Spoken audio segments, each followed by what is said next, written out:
সেজে গুজে রান্না করছো? আর এখানে হবে চিকেন পকোড়া।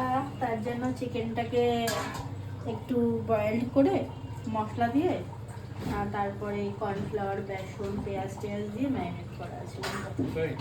হ্যাঁ, এখনই চিকেন পকোড়াটা হবে।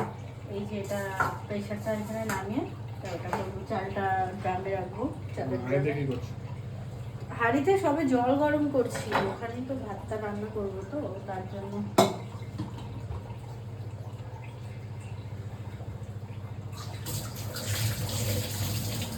চিকেন পকোড়া হবে, তার জন্য কড়াইটা বসাবো।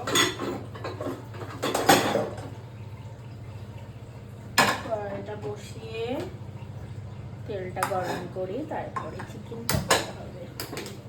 তোমার খিদে পেয়েছে তো, তার জন্যই তো এত তাড়াতাড়ি বানাচ্ছি।